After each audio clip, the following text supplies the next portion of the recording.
కలియుగం ఎలా ఉంటుందో శ్రీకృష్ణుడు తన బాణాలతో చూపించిన అద్భుత రహస్యం. కురుక్షేత్ర యుద్ధం ముగిసిన కొన్ని రోజుల తర్వాత ఒకరోజు ధర్మరాజు తప్ప మిగతా పాండవులు శ్రీకృష్ణుణ్ణి ప్రభు రాబోయే కలియుగం ఎలా ఉండబోతుంది అని అడుగుతారు. అప్పుడు శ్రీకృష్ణుడు తన విల్లును ఎగుపెట్టి 4 దిక్కులకు 4 బాణాలు వేసి వాటిని తీసుకొని వస్తే చెప్తాను అని అంటాడు. మొదట అర్జునుడికి ఒక బాణం కనిపిస్తుంది. దాన్ని తీసుకునే సమయంలో అతను ఒక విచిత్ర దృశ్యం చూస్తాడు. ఒక కోకిల మధురంగా పాట పాడుతూ బ్రతికి ఉన్న కుందేలును కొరుకుతూ తింటూ ఉంటుంది. భీముడికి 5 బావులు ఉన్న ప్రదేశంలో బాణం దొరుకుతుంది. 4 బావులు నిండుగా నీళ్లతో కలకలలాడుతుంది. కానీ విచిత్రంగా మధ్యలో ఉన్న 5వ బావి మాత్రం ఒక్క చుక్క కూడా నీళ్లు లేకుండా ఎండిపోయి ఉంటుంది. నకులుడికి అప్పుడే ప్రసవించిన ఆవు దగ్గర బాణం కనిపిస్తుంది.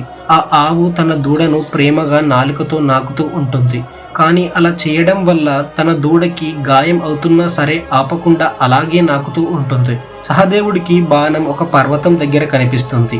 అక్కడ ఒక భారీ బండరాయి కొండ మీద నుంచి దొర్లుకుంటూ వచ్చి దారిలో పెద్ద పెద్ద చెట్లను విరుచుకుంటూ ముందుకు సాగుతుంది. కానీ ఆశ్చర్యంగా ఒక చిన్న ముక్క ముందు వచ్చి ఆగిపోతుంది. నలుగురు తిరిగి వచ్చి తాము చూసిన ఆ విచిత్ర దృశ్యాలను శ్రీకృష్ణుడికి చెప్తారు. అప్పుడు కృష్ణుడు ఇలా వివరిస్తాడు. కలియుగంలో మధురమైన మాటలు, మధురమైన గానంతో మతాన్ని బోధించే కొందరి భక్తుల కష్టాజీతాన్ని పొడుచుకు తింటారు. సరిగ్గా ఆ కోకిల కుందేలును తిన్నట్లు.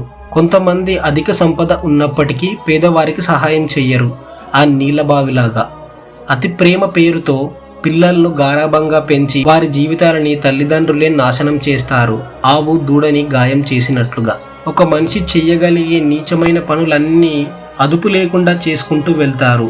కానీ చివరికి ఆపేది ఆ దేవుడే, ఆ చిన్ని మొక్కలాగా అని వివరిస్తాడు. మీకు శ్రీకృష్ణుడు అంటే ఇష్టం ఉంటే జై శ్రీకృష్ణ అని కామెంట్ చేయండి.